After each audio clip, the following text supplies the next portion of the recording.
light within my heart, light within my thoughts, light within my words. May one and all and everything, blessed and loved, ever be.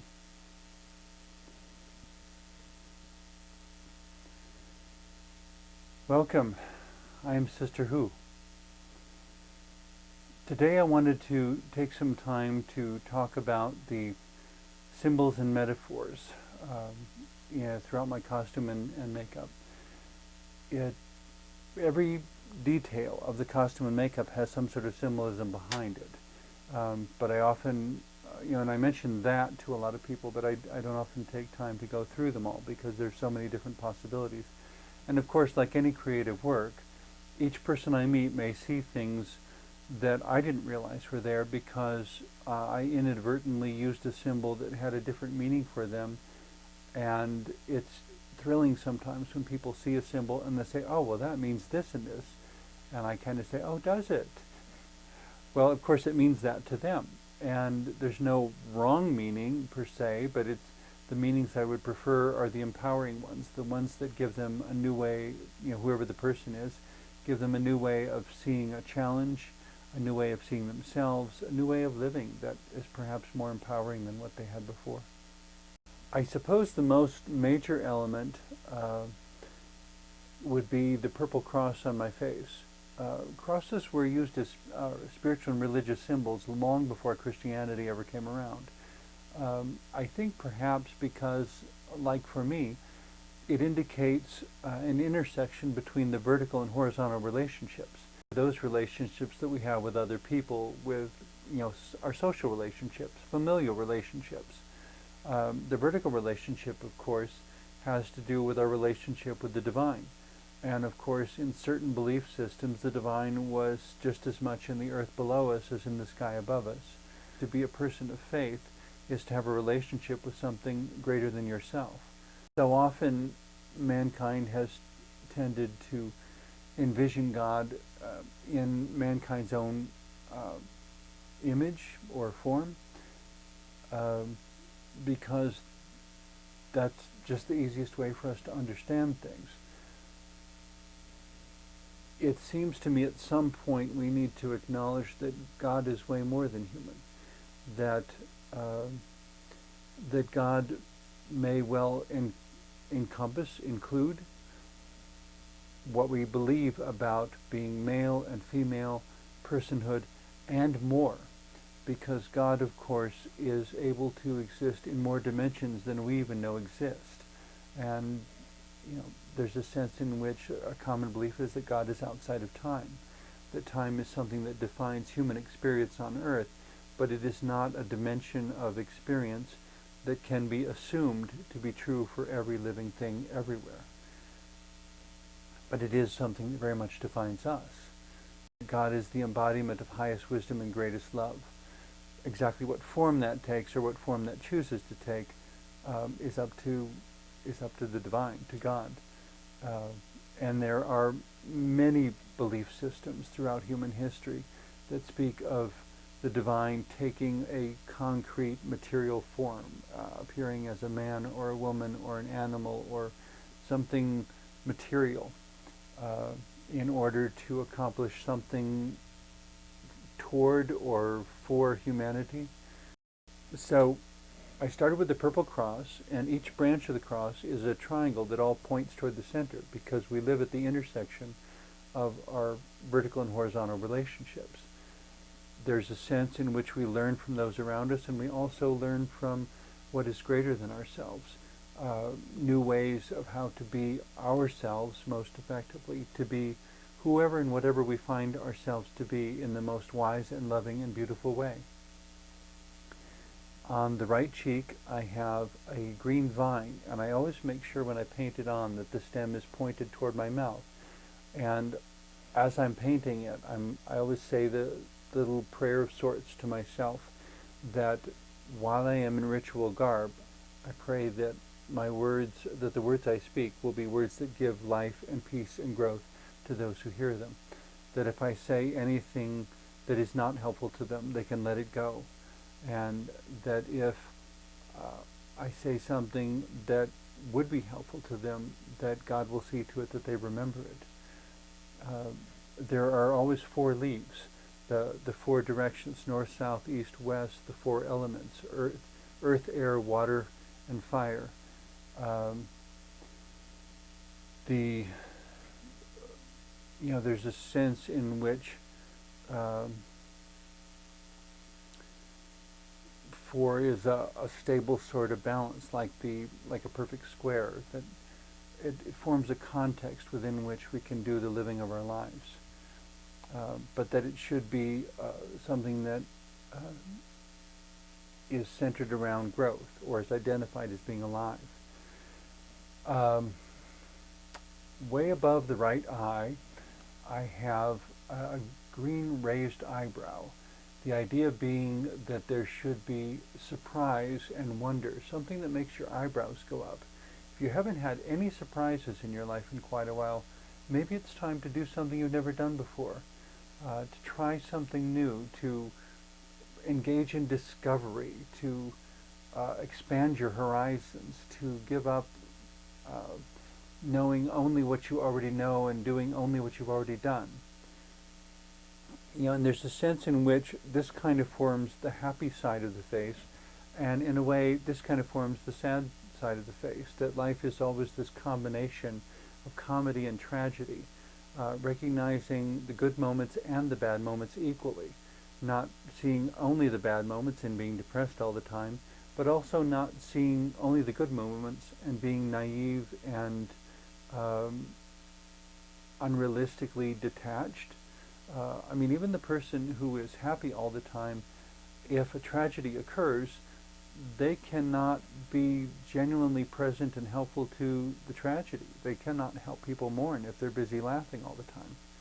So it's not that we should be happy or we should be sad. We should be what's appropriate to our circumstances, while we are looking for better and better ways to cope with those circumstances, to bring the joy into the sad moments, and to bring the deep remembrance into the happy moments, so that when we are celebrating an accomplishment, we are doing it with the full knowledge of the sacrifices and dedication and perseverance that were required to get there.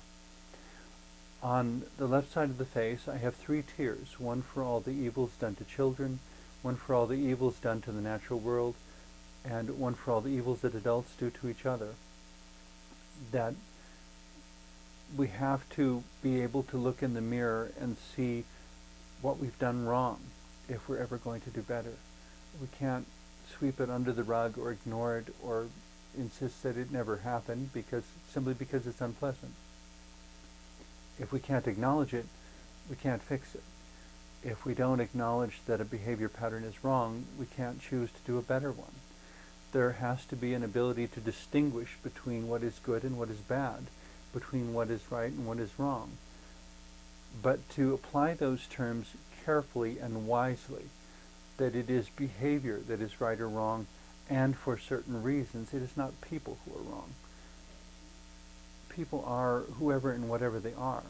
The thing that makes us gloriously human is when we have this ability to choose, so that we can take this basic being, human being, and create something wonderful and beautiful and magical with it.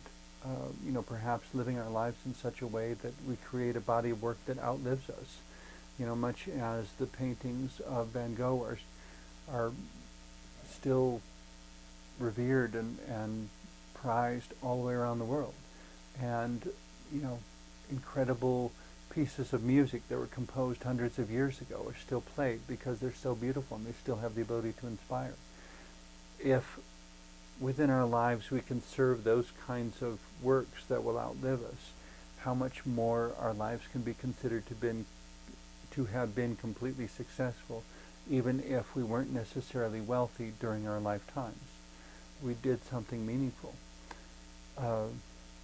In any case, getting back to symbolisms of sisterhood, in deciding how to make the costume toward the beginning, occasionally people would recommend beautiful, glamorous fabrics like satin or sequin-covered fabrics or something.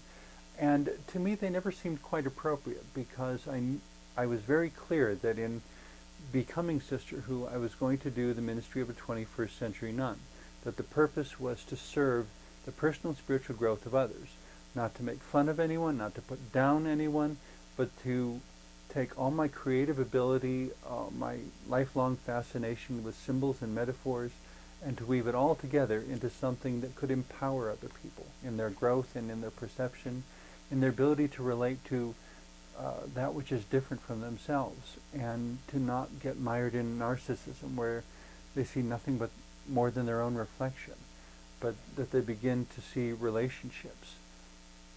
In that sort of way, an important distinction that I occasionally run into is the notion that Sister Who is a drag queen. And I would say, no, Sister Who is not a drag queen. In my understanding, drag queens are, their goal, if you will, their primary focus is on being glamorous and on being bigger than life and fabulous and beautiful and sparkly and so forth. Sister Who's primary focus is on meaning. It's not about being the most beautiful in the room. It's about being the most meaningful.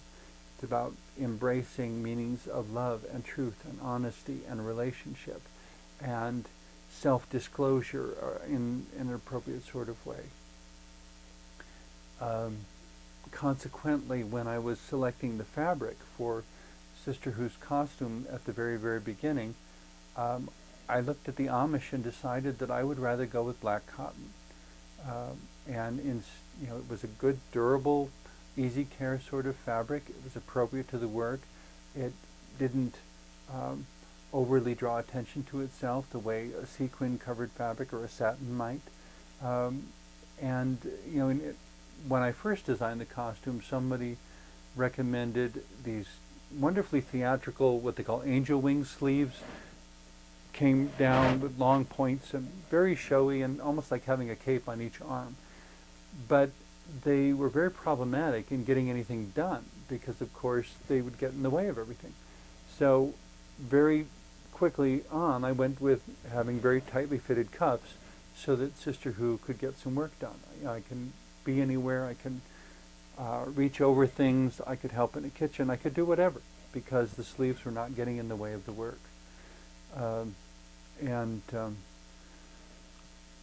So that was the reason for that. Black cotton, thanks to the Amish, tightly fitting cuffs because of the work that needed to be done. When I was growing up, I was always the one who was always kind of the one who didn't fit in, the outcast, the one who ate alone in the lunchroom and so forth. And so inclusivity has always been very important to me. And so a lot of times in the things I've chosen for the costume, there is a certain symbolism of being inclusive also. The ring I wear has a Buddhist mantra on it, if I remember correctly, written in Arabic, so no, I can't read it for you, but in any case, the other ring, of course, is another cross, but again, it's the intersection of vertical and horizontal relationships. It's not specifically Christianity, but there were a lot of different religions that used crosses as part of their symbolism. So it could be that the spirituality of humanity over time has very often used the same symbols and just kept recycling them into more and more different contexts. But in any case, so those are the rings I wear. The belt around my waist, I purchased in San Francisco quite a number of years ago as a gesture of solidarity with what some people call leather people. Within the GLBT population, gay, lesbians, bisexual, transgenders, there are people who relate to each other in this, it's a complex cultural subset that's simply described as being oriented to leather. Leather clothing, different sorts of interpersonal practices, role-playing, all sorts of things. It's very complex, and I'm by no means an authority on the subject. But there was a certain tendency, as within every marginalized population, to be selective about who fits and who doesn't, and who are we, and how do we make ourselves acceptable to the larger population so they won't hurt us. And that thinking works, but only to a point, because if you follow it to its nth degree, it winds up becoming a sort of second-class citizenship where GLBT people are trying to live within a heterosexist paradigm that will never completely serve who and what they are. And so, as a gesture of solidarity and inclusivity, I choose to wear a studded leather belt, saying that other people, a person is a person is a person. All people need to be respected, need to be included, not excluded, need to be reminded that they too are part of this broad range of what humanity can be, and that each different form of humanity has something fascinating to contribute if we're willing to respectably allow room for disagreement, but also continue the dialogue so that we can learn from each other. Probably, let's see, the eyelashes is another thing people mention a lot. I specifically chose long eyelashes that have gold and black strands. The idea being that when we look at things, it's important to see both the good and the bad, not one or the other, not seeing only the bad and being depressed all the time and pessimistic, but also not seeing only the good to where you make a very poor comforter in times of difficulty. Those who are completely unfamiliar with struggle and suffering may have all the best intentions, but they're not terribly good at comforting those who are suffering any sort of loss. They can be there, they can listen. Those who have known or have reflected upon their own struggles, there's a kind of empathy that goes beyond, where somehow it's, I don't know, a sort of camaraderie maybe? I'm not really sure, but I'm not sure what the best word is, but the idea being that there's two sides. There's comedy and tragedy in life, and any time you're not embracing both, you're really only seeing half the picture. And in order to understand what makes the whole picture work, it's both. It's the good and the bad. In the Romanticist paintings, very often there's of earlier centuries, there's this complex interaction of light and dark, and the light being used very strategically, but with lots of dark around it, because the world is always this integration of light and dark. Perhaps a simpler metaphor is to come back to my experiences of downhill skiing. When the sun is shining, it casts shadows on the contours of the snow when you're skiing down the mountain. If the sun goes behind a cloud, all the shadows disappear, and it's sometimes described as being a very flat light, which basically means there aren't any shadows, and it's difficult to see the contours, and so you're skiing along, and the contours of the snow may suddenly change, and if you don't adapt to it quickly enough, you'll wind up falling, or crashing into something. It is specifically by having the contrast of light and dark that you're able to see the contours of the mountain and to navigate your skis down the slope safely and effectively.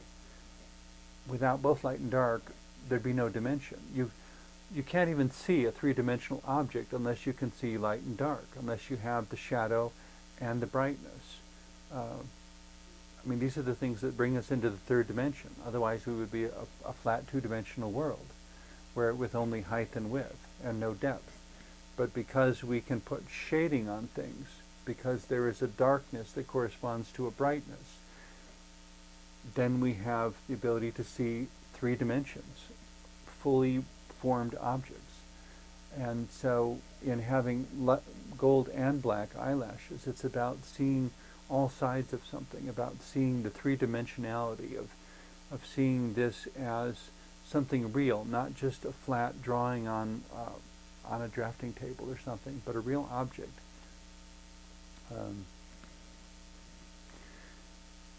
Pink triangles I include in my costume as a remembrance of the gay men in the concentration camps of Nazi Germany who were killed simply because they loved another man.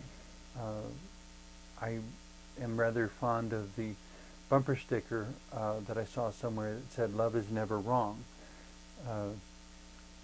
The caveat to that, of course, is learning what is going on enough that we can distinguish love from its counterfeits, that we know when what we're dealing with is genuine love, and what we're and to be able to distinguish that from the times when what we're dealing with is somebody who's trying to manipulate us, who's pretending to like us for the sake of gaining an advantage. And to understand that when you discover genuine love, it is way beyond that, way more empowering, way more enduring.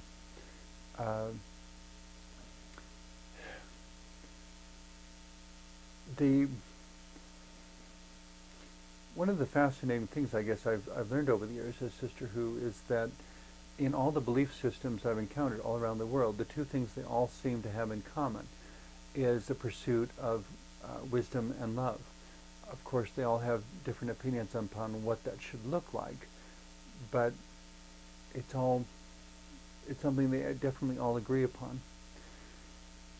In any case, the one other thing I'll mention quick, because we're running out of time again here very quickly, is Sister Who's shoes.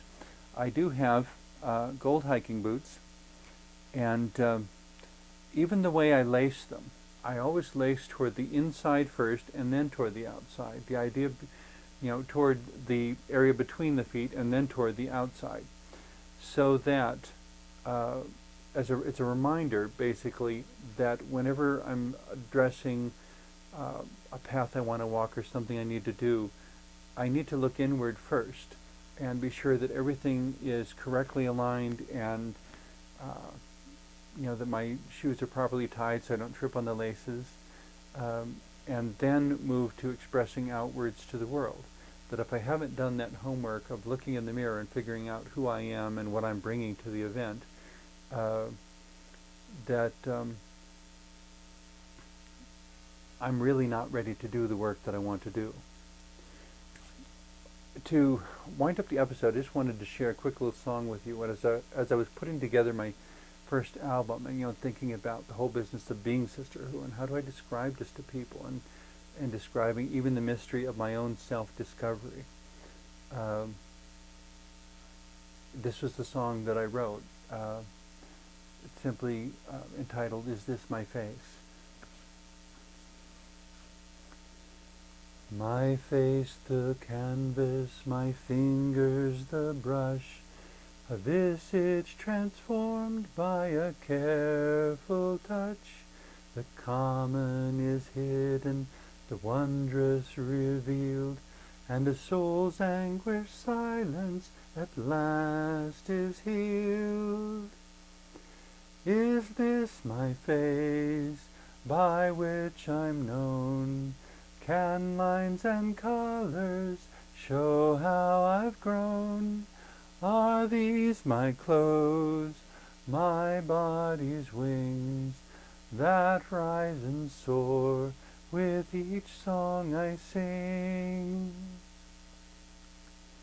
The soul outward turned and its language expressed, its fingerprints painted, its feet brightly dressed, the swirl of its garments, a rhythm-bound sway, a voice without words that shines away. Is this my face, by which I'm known?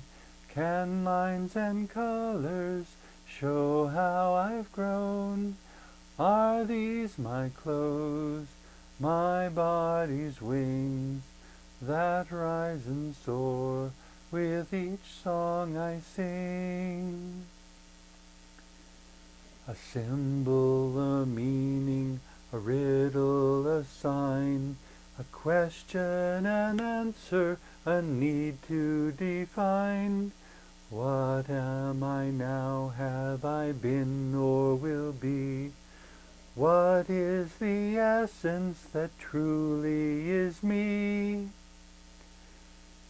Is this my face, by which I'm known? Can lines and colors show how I've grown? Are these my clothes, my body's wings, that rise and soar with each song I sing? Hidden within, by God's design, treasures unique we've yet to find. This is my face, by which I'm known. My lines and colors show how I've grown. These are my clothes, my body's wings, and my spirit soars within these things. Yes, my spirit soars within these things. Thank you very much for being with me today.